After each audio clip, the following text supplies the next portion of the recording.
Hai teman-teman, kembali lagi bersama kami dalam program online Bible Reading. Ada saya Timothy Purnomo, ada sahabat-sahabat saya nih. Sore hari ini ada Benny, ada Mas Aryo, dan ada Irsan. Kita kedatangan satu orang tamu lagi nih dalam program online Bible Reading. Halo semua, selamat sore. Sore, Tim, Mas Aryo. Ya, semua pasti dalam keadaan sehat ya?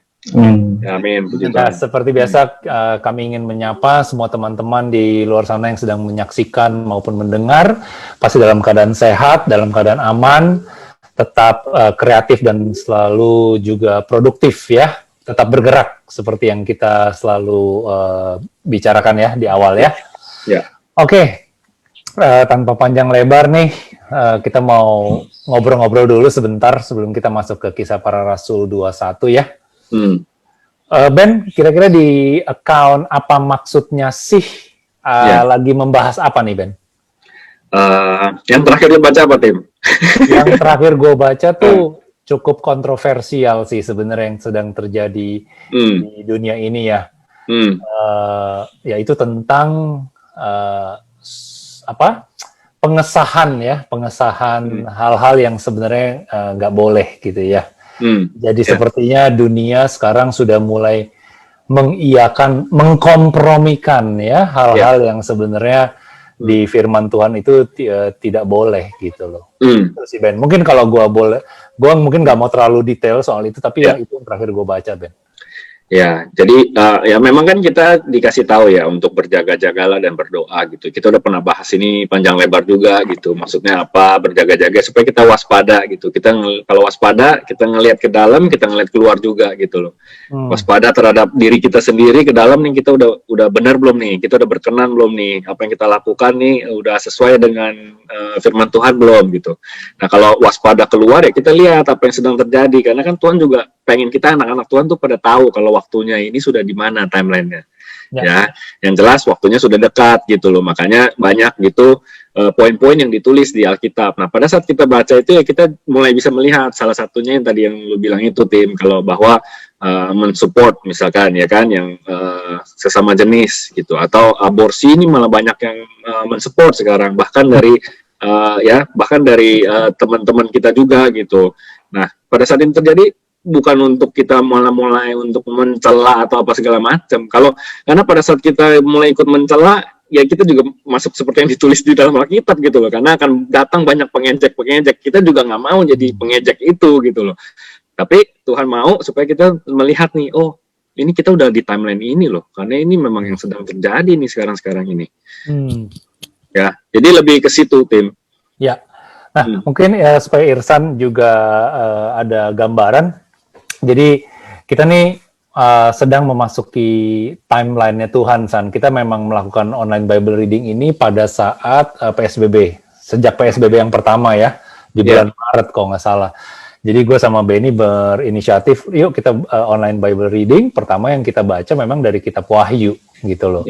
Tapi bukan soal akhir zaman yang ada naga keluar berkepala 6 bla bla bla itu, San. Tapi kita justru lebih bahas dari 7 churches atau 7 jemaat. Tujuannya sih sebenarnya mengingatkan supaya kita tuh masih punya waktu gitu loh. Di akhir-akhir di injury time inilah gitu ya. Nah, itu makanya kita sering membahas timeline-nya Tuhan di sini. Tapi berdasarkan semua ayat-ayat di Alkitab, San. Gitu loh. Dan kejadian yang udah terjadi sekarang ini kan. Betul. Tanda-tanda ada. Tanda-tandanya yang sesuai dengan Alkitab. Jadi kita nggak melenceng ke kiri dan ke kanan. Gitu sih. Makanya pada saat kita dengar kabar yang terakhir itu, yang tentang supporting ini, itu hal-hal yang nggak boleh ya. Kita jangan sampai mencela atau bahkan kita jadi mengejek yang tadi Benny bilang. Justru kita harus selalu waspada gitu loh. Dan bisa kita mengingatkan sekeliling kita. Jadi terang. Jadi terang dan garam. Ya, itu yang terakhir gua pasang, Tim, di apa maksudnya sih tentang garam dan terang gitu loh. Nah, sedikit aja kan tentang garam itu kan, tujuan garam itu fungsinya itu adalah memperlambat kebusukan. Ya, mempreserve itu adalah bahan pengawet yang natural gitu. Dari dulu kita udah tahu gitu kalau makanya ada ikan asin ya kan, makanya ikan masih bisa dimakan padahal udah busuk gitu loh. Kenapa? Karena dikasih garam gitu. Yes. Nah, kalau Tuhan ngomong gitu, tujuan utama kita ya memang seperti itu sebenarnya gitu loh. Selama kita masih ada di dunia ini, kita tuh garam dan terang gitu. Kalau ada garam ya kita memperlambat kebusukan itu. Gitu ya, kita nggak bisa stop sih dunia untuk menuju ke kebusukan, buktinya semua orang juga harus mati kan gitu. Tapi dengan adanya kita ya kita bisa bagikan damai sejahtera yang kita punya, sukacita ya kan, firman-firman Tuhan, kabar baik yang Tuhan mau apa segala macam gitu. Nah terang itu juga sama, nggak ada terang ya jadi gelap gitu. Jadi ya supaya kita tetap berfungsi seperti apa yang Tuhan mau kita, tujuannya di sini. Ya betul. Oke, Mas Aryo apa kabar? Udah 2 minggu nih kita tak berjumpa. Baik, baik tim. Terima kasih. Oh good ya. Ya. Gitu. Banyak cerita nih yang belum diceritakan, nanti aja deh. Iya. Ya udah, yuk kita mulai. Kita mulai ke Kisah Para Rasul 21 ya. Ya, terakhir sampai 21. Ya, gue baca dulu kalian, nanti kita gantian ya. Boleh. Kisah Para Rasul Kisah Para Rasul 21 terjemahan baru kita pakainya, San. Paulus di Tirus dan di Kaisarea. Sesudah perpisahan yang berat itu, bertolaklah kami dan langsung berlayar menuju Kos. Keesokan harinya sampailah kami di Rodos dan dari situ kami ke Patara. Di Patara kami mendapat kapal yang hendak menyeberang ke Fenisia. Kami naik kapal itu lalu bertolak. Kemudian tampak Siprus di sebelah kiri, tetapi kami melewatinya dan menuju Syria. Akhirnya tibalah kami di Tirus, sebab muatan kapal harus dibongkar di kota itu. Di situ kami mengunjungi murid-murid dan tinggal di situ 7 hari lamanya.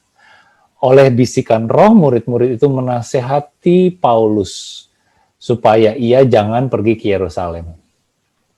Tetapi setelah lewat waktunya, kami berangkat meneruskan perjalanan kami, murid-murid semua dengan istri dan anak-anak mereka mengantar kami sampai keluar kota dan di tepi pantai kami berlutut dan berdoa.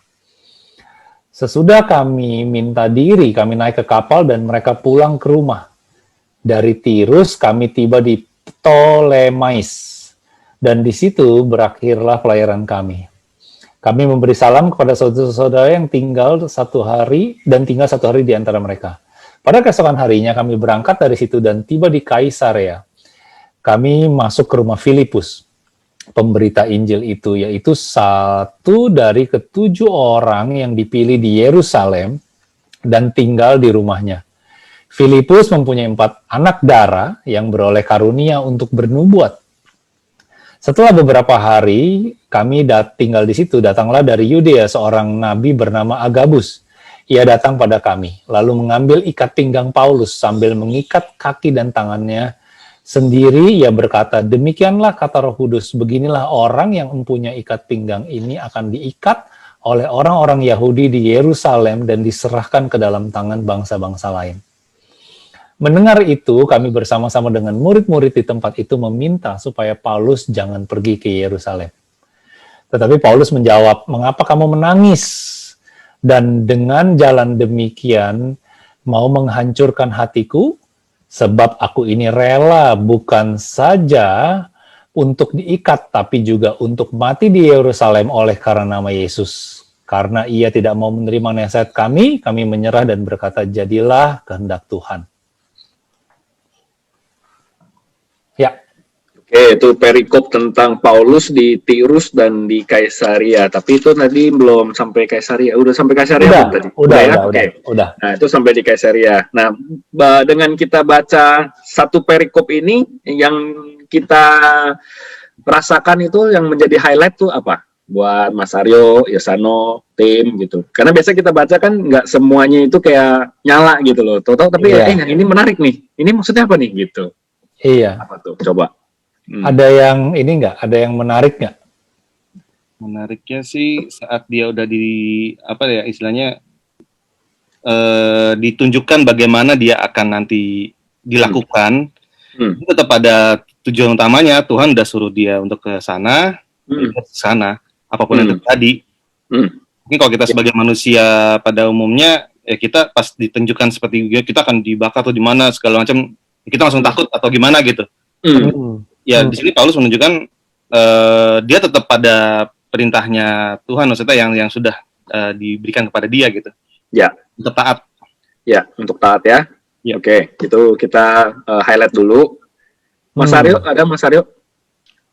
Belum, Ben, belum. Kalau lu Tim, ada Tim? Ya, gue sama Irsan. Di sini gue kasih catatan ya di ayat 12 sampai 14 gitu loh. Ya. Ketika baca ini, gue ingat tentang memikul salib sih sebenarnya. Ya. Kalau mau ikut Yesus, ya resiko terbesarnya adalah mati.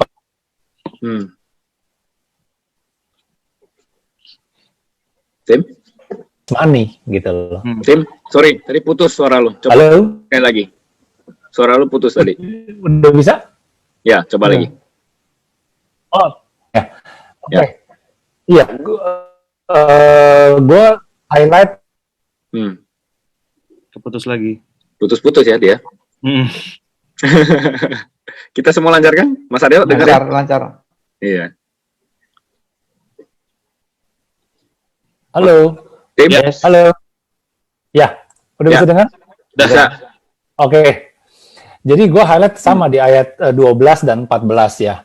Karena 12, yang tadi sama kayak Irsan.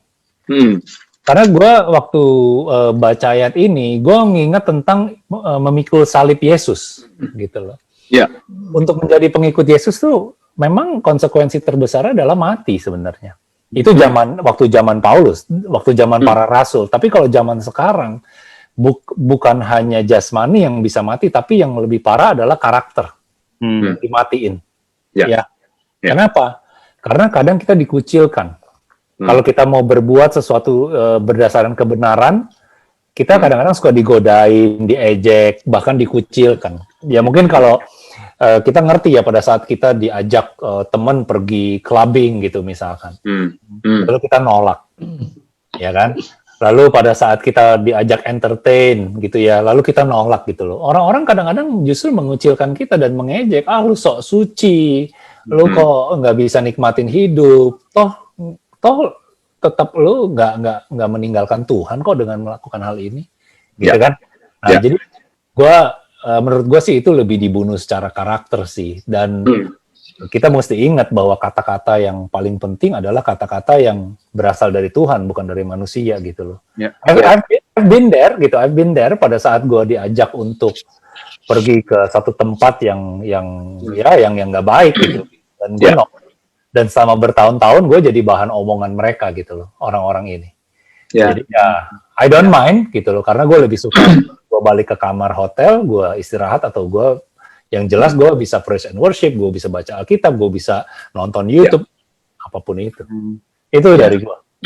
Iya. Jadi memang dari cerita ini kita bisa lihat kalau Paulus tuh determin lah, dia tahu dari awal ya kan, karena ya gimana ya, orang dari dia udah ngelihat langsung Tuhan Yesus sudah mengalami langsung, matanya buta udah disembuhin, mau gimana lagi kalau sampai kayak gitu kan, ya nggak gitu, nggak mungkin untuk makanya dibilang no turning back itu ya kan, no turning back gitu kan. Cuma di sini ada yang menarik nih, ada nama Filipus, kalian masih ingat nggak Filipus? Betul, yang di awal ya. Nah, Filipus itu siapa? Ingat nggak? Yang dipilih kan itu dari salah satu yang baru, bukan? Ya, yang awal-awal dulu Mas Aryo kita baca bareng tuh, pasti ingat yang mereka jaga meja. Ya, jadi ngejagain meja. Pekerjaan mereka yang pertama-tama waiting tables gitu, ya kan? Karena kan kerjaannya udah mulai banyak nih, jemaat udah mulai banyak, ya kan? Jadi perlu lagi orang-orang yang untuk ngebantuin gitu. Nah, dipilihlah 7 orang itu. Salah satunya Filipus ini. Dan ada lagi satu yang terkenal, siapa yang udah meninggal tuh waktu itu? Stefanus. Ya, itu salah satunya tuh, Stefanus. Akhirnya dia mati, ya kan? Jadi martir. Nah, Filipus ini kan yang itu kan, yang ketemu orang Ethiopia kan? Iya, yang sida-sida.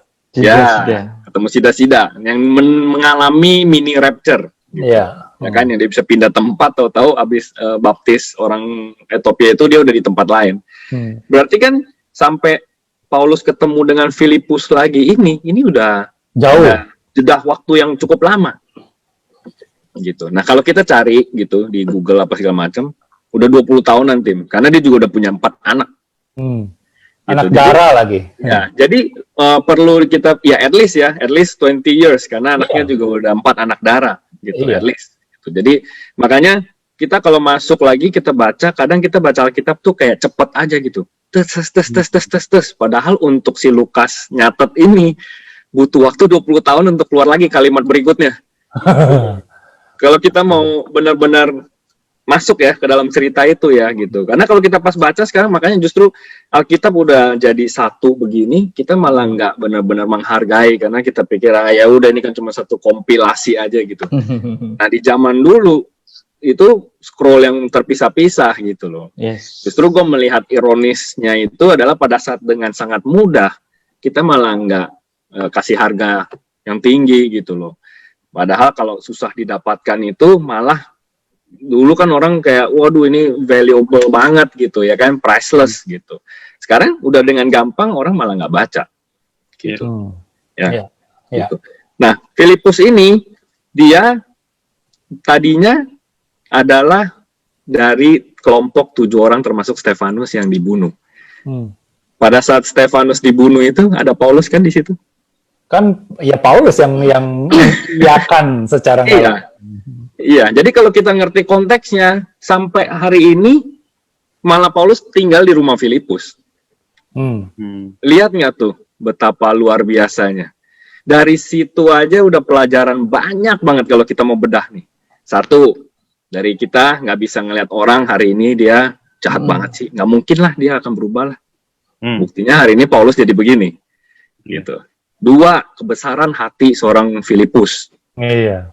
Dia nih yang dulu bunuh temen gue nih, gila gitu-gitu, ya kan? Tapi ini sekarang jadi apa? Brothers. Kenapa? Ya karena Kristus. Pada saat kita semua sudah di dalam kasih karunia Yesus Kristus, kita makanya dibilang brothers and sisters in Christ gitu.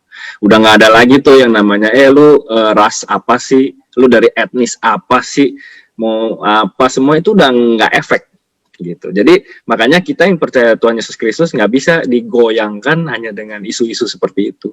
Karena kan yang kita pegang udah kebenaran firman Tuhan. Gitu. Jadi gue ngelihat di titik itu tuh. Karena di situ kan ditulis ya, kami masuk ke rumah Filipus, pemberita Injil itu, 1 dari 7 orang yang dipilih di Yerusalem. Kami tinggal di rumahnya. Loh, lihat tuh betapa luar biasanya. Karena udah brothers gitu. Ya. Nah, dia punya 4 anak darah yang beroleh karunia untuk bernubuat. Justru salah satunya itu ada nubuatan yang dibilang, Paulus jangan ke Yerusalem, ntar kalau di Yerusalem mati loh. Gitu kan, secara singkatnya. Tapi Paulus kan udah dengan tahu dia tujuan dia itu apa dari awal. Karena Tuhan juga udah bilang sama dia, kamu akan mengalami banyak penganiayaan. Dan orang bisa sampai sekuat Paulus itu karena sudah melewati sebegitu banyak. Dan dia sudah melihat kasih karunia Tuhan tuh di begitu banyak kehidupan dia. Yang udah mau, kalau kita baca sebelumnya kan yang dia udah mau digebukin, lolos, masuk ke penjara, keluar lagi. Udah takut banget, udah sampai pengen mati, Tuhan langsung kasih tahu sendiri, udah jangan takut. Jadi udah ngerasain gitu loh. Jadi kalau udah ketemu orang kayak gini, nggak ada yang bisa stopin lagi, gitu loh. Makanya pada saat kita belajar dari Paulus nih, firmannya pas kita baca, hidup adalah Kristus, mati adalah sebuah keuntungan. Wah, ya udah kita hidup mah nggak ada beban gitu loh, ya kan? Gitu. Yang penting kita lakukan gitu. Justru maunya kita punya mental yang kuat seperti itu. Kalau menurut gue, ya. Iya, dan kalau gue boleh tambahin juga bahwa Paulus bisa kuat seperti itu karena dia selalu ingat gitu loh apa yang Tuhan lakukan atas hidup dia gitu. Nah, ini satu hal yang bisa kita contoh dan aplikasiin sih di kehidupan kita yang sekarang ini gitu loh. Kita berempat coba deh, kita tuh ingat-ingat apa yang Tuhan udah lakukan buat kita. Tadinya kita nggak mampu, kita jadi mampu. Kita belum mengerti, kita jadi ngerti. Tadinya kita tidak ada orang yang mau menerima kita, sekarang ada orang mau menerima kita, gitu loh. Ada masalah yang tadinya rumit banget, tiba-tiba kita udah di poin ini loh, kita udah lewatin itu semua. Lihat-lihat balik lagi itu kayaknya nggak rumit-rumit banget gitu ya kan? Betul. Iya, gitu. Nggak sampai buta loh 3 hari kita, gitu ibaratnya kan gitu. Iya kan? Nah, hal-hal gitu sih yang bikin gue jadi lebih tahu diri sama Tuhan sih gitu. Jadi sejak gue diselamatkan tahun 2010 itu, gue selalu lihat itu aja gitu. Kalau nggak ada itu, ya nggak ada gue sekarang. Makanya gue hidup lebih hati-hati, lebih benar-benar appreciate gitu. Itu sih. Ya, good. Oke, lanjut. Irsan mau coba baca di perikop berikutnya? Boleh? 15-26 ya. 15-26. Oke, pertemuan Paulus dengan Yakobus di Yerusalem. Sesudah beberapa hari lamanya tinggal di Kaisarea, berkemaslah kami, lalu berangkat ke Yerusalem.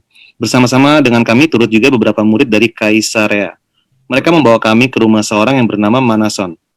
Ia dari Siprus dan sudah lama menjadi murid. Kami akan menumpang di rumahnya.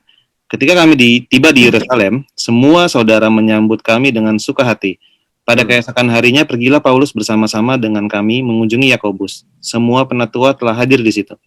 Paulus memberi salam kepada mereka, lalu menceritakan dengan terperinci apa yang dilakukan Allah di antara bangsa-bangsa lain oleh pelayanannya.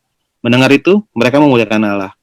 Lalu mereka berkata kepada Paulus, "Saudara, lihatlah, beribu-ribu orang Yahudi yang telah menjadi percaya dan mereka semua rajin memelihara hukum Taurat. Tetapi mereka mendengar tentang engkau, bahwa engkau mengajar semua orang Yahudi yang tinggal di antara bangsa-bangsa lain untuk melepaskan hukum Musa. Sebab engkau mengatakan supaya mereka jangan menyunatkan anak-anaknya dan jangan hidup menurut adat istiadat kita. Jadi bagaimana sekarang? Tentu mereka akan mendengar bahwa engkau telah datang kemari. Sebab itu, lakukanlah apa yang kami katakan ini. Di antara kami ada 4 orang yang bernazar. Bawalah mereka bersama-sama dengan engkau. Lakukanlah pentahiran dirimu bersama-sama dengan mereka dan tanggunglah biaya mereka, sehingga mereka dapat mencukurkan rambutnya. Maka semua orang akan tahu bahwa segala kabar yang mereka dengar tentang engkau sama sekali tidak benar, melainkan bahwa engkau tetap memelihara hukum Taurat. Tetapi mengenai bangsa-bangsa lain yang telah menjadi percaya, sudah kami tuliskan keputusan-keputusan kami, yaitu mereka harus menjauhkan diri dari makanan yang dipersembahkan kepada berhala, dari darah, dari daging binatang yang mati dicekik, dan dari percabulan. Pada hari berikutnya, Paulus membawa orang-orang itu serta dengan dia. Dan ia mentahirkan diri bersama-sama dengan mereka, lalu masuk ke bait Allah untuk memberitahukan bila mana pentahiran akan selesai, dan persembahan akan dipersembahkan untuk mereka masing-masing. Ya. Nah, ini apa nih sekarang? Konteksnya, waktunya, terus siapa aja yang ada di dalam cerita itu. Iya kan? Iya. Iya. Coba Ben, gimana Ben? Ya, masih ingat nggak ada yang di ayat 25? Tetapi mengenai bangsa-bangsa lain yang telah menjadi percaya, sudah kami tuliskan keputusan-keputusan kami. Masih ingat nggak itu? Pada saat kita baca kisah para rasul yang di depan, kan mereka sempat juga tuh yang berdebat tentang hukum Musa, adat istiadat yang dulu, apa segala macam. Oh iya. Ya kan? Yang mereka akhirnya harus kayak bikin rapat gitu loh. Ya, jadi gimana nih? Jadi mau gimana? Ya, jadi dalam konteks ini, pada saat Paulus ini udah balik ke Yerusalem lagi, ya ternyata kan masih ada istilahnya kayak diskusi tentang hal ini, Tim. Karena kan yang di Yerusalem ini orang-orang Yahudi. Gitu. Jadi mereka udah jadi orang percaya, gitu. Udah tahu tentang keselamatan yang datang dari Tuhan Yesus Kristus. Tetapi at the same time mereka masih melakukan ini, adat istiadat mereka ini, hukum Musa lah yang mereka bilang. Ya kan? Nah, sedangkan mereka juga tahu Paulus ini dia pelayanannya untuk siapa? Oke, now I got it. Ya. Paulus ini kan pelayanannya untuk bangsa-bangsa lain, gitu. Dan dia udah sempat istilahnya dia udah sempat diskusi ini juga sama Petrus yang tentang kenapa sih ngeberatin juga orang lain untuk dengan sesuatu yang sebenarnya lu juga nggak bisa penuhin hukum-hukum Taurat itu. Bukankah ya kan semuanya udah dibayar lunas sama Tuhan Yesus di kayu salib? Gitu. Tapi yang menarik kita lihat adalah cara responnya Paulus di sini. Paulus, yes. Yang cara respon dia.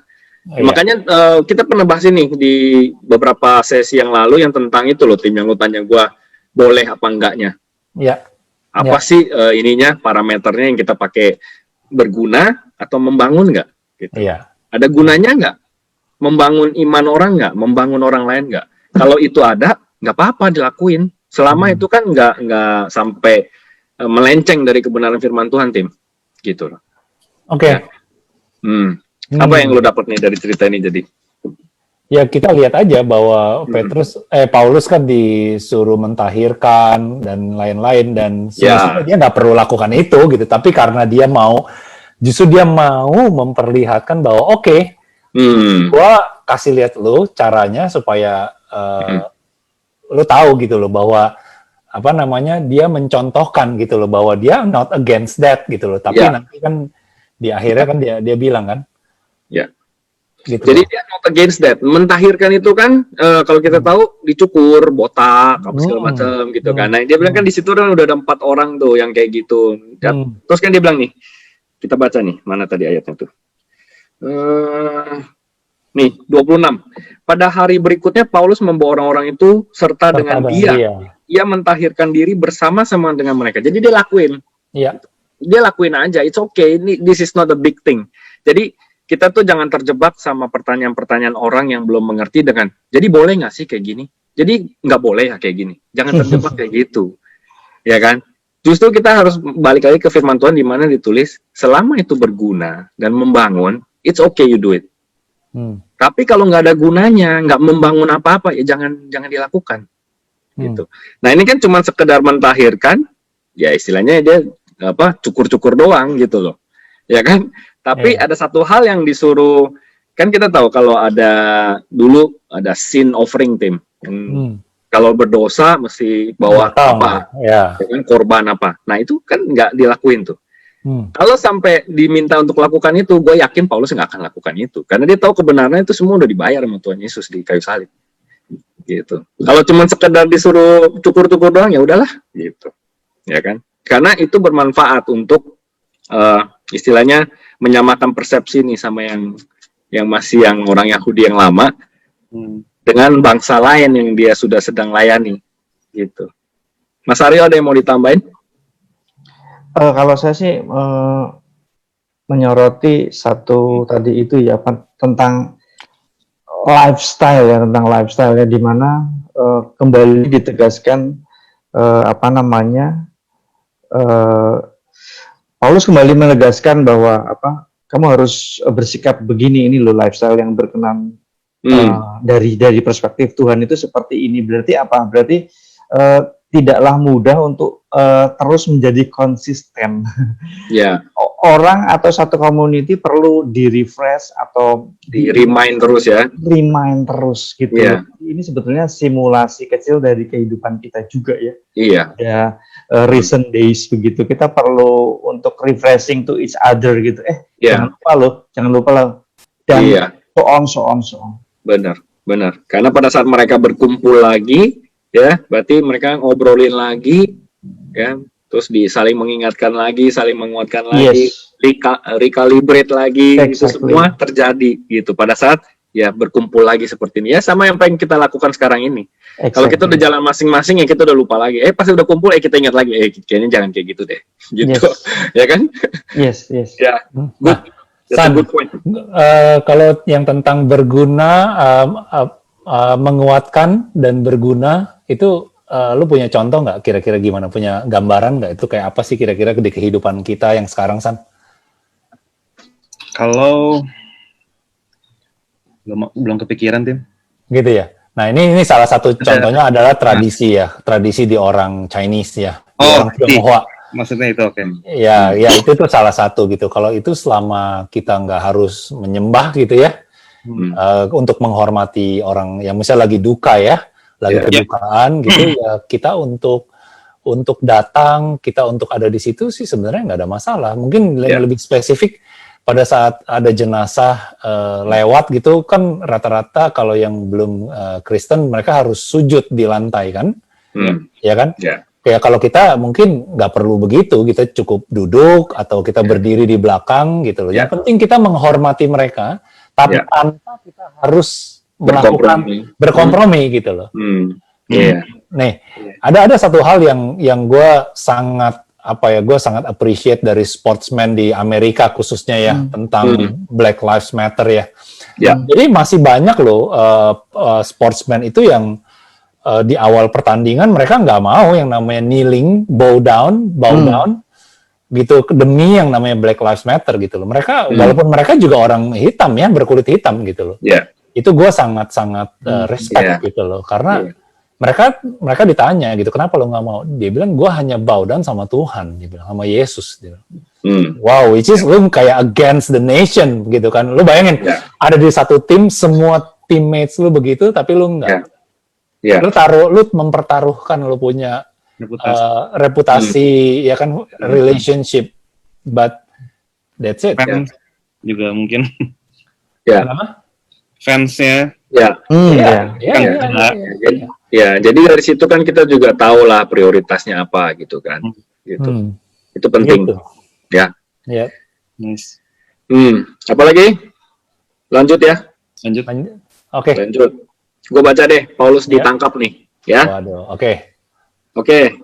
Paulus ditangkap. Ketika masa 7 hari itu sudah hampir berakhir, orang-orang Yahudi yang datang dari Asia melihat Paulus di dalam bait Allah.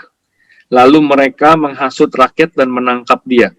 Sambil berteriak, "Hai orang-orang Israel, tolong, inilah orang yang di mana-mana mengajar semua orang untuk menentang bangsa kita dan menentang hukum Taurat dan tempat ini. Dan sekarang ia membawa orang-orang Yunani pula ke dalam bait Allah dan menajiskan tempat suci ini. Sebab mereka telah melihat Trofimus dari Efesus sebelumnya bersama-sama dengan Paulus di kota dan mereka menyangka bahwa Paulus telah membawa dia ke dalam bait Allah. Maka gemparlah seluruh kota dan rakyat datang berkerumun. Lalu menangkap Paulus dan menyeretnya keluar dari bait Allah dan seketika itu juga semua pintu gerbang bait Allah itu ditutup. Sementara mereka merencanakan untuk membunuh dia, sampailah kabar kepada kepala pasukan bahwa seluruh Yerusalem gempar. Ini lucu nih, kemanapun si Paulus pergi nih ada yang heboh-heboh begini nih. Ya. Kepala pasukan itu segera bergerak dengan prajurit-prajurit dan perwira-perwira dan maju mendapatkan orang banyak itu. Ketika mereka melihat dia dan prajurit-prajurit itu, berhentilah mereka memukul Paulus. Kepala pasukan itu mendekati Paulus, menangkapnya dan menyuruh mengikat dia dengan 2 rantai, lalu bertanya, siapakah dia dan apakah yang telah diperbuatnya? Tetapi dari antara orang banyak itu ada yang meneriakkan kepadanya ini, ada pula yang meneriakkan itu. Dan oleh karena keributan itu, ia tidak dapat mengetahui apakah yang sebenarnya terjadi. Ya. Sebab itu ia menyuruh membawa Paulus ke markas. Ketika sampai ke tangga, Paulus terpaksa didukung prajurit-prajurit karena berdesak-desaknya orang banyak yang berbondong-bondong mengikuti dia sambil berteriak, enyahkanlah dia. Jadi konteksnya nih yang tadi kita baca semua, Paulus ini ditangkap karena buat ada orang-orang Yahudi yang datang dari Asia, ya kan? Mereka itu ya menganggap gitu, kok ini orang Yunani bangsa asing main dibawa masuk ke bait Allah aja, ya kan? Karena bagi mereka itu najis, gitu. Harus sama-sama orang Yahudi dong, gitu. Meskipun padahal ini yang itu udah orang percaya kan, ya kan? Lalu sampai mau dibunuh, sampai ditangkap, dipukul, semuanya lah, itu kan tadi kan? Karena udah kacau, jadi akhirnya dibawa ke markas oleh si yang kepala itu tadi. Yang bahkan dia sebenarnya dia nggak tahu apa yang sedang terjadi. Pokoknya udah rusuh aja gitu loh. Udah rusuh aja, yang penting ini diamankan dulu deh, biar nggak bikin makin rusuh. Gitu. Nanti kita baca lagi kelanjutannya di berikutnya, perikopnya. Ya, lanjut aja ya. Ya. Paulus minta izin berbicara. Nah ini sesudah ditangkap nih. Ya. Ketika Paulus hendak dibawa masuk ke markas, ia berkata kepada kepala pasukan itu, bolehkah aku mengatakan sesuatu kepadamu? Jawabnya, tahukah engkau bahasa Yunani? Jadi engkau bukan orang Mesir itu yang baru-baru ini menimbulkan pemberontakan dan melarikan 4.000 orang pengacau bersenjata ke padang gurun. Paulus menjawab, aku adalah orang Yahudi dari Tarsus, warga dari kota yang terkenal di Kilikia. Aku minta supaya aku diperbolehkan berbicara kepada orang banyak itu. Sesudah Paulus diperbolehkan oleh kepala pasukan, pergilah ia berdiri di tangga dan memberi isyarat dengan tangannya kepada rakyat itu. Ketika suasana sudah tenang, mulailah ia berbicara kepada mereka dalam bahasa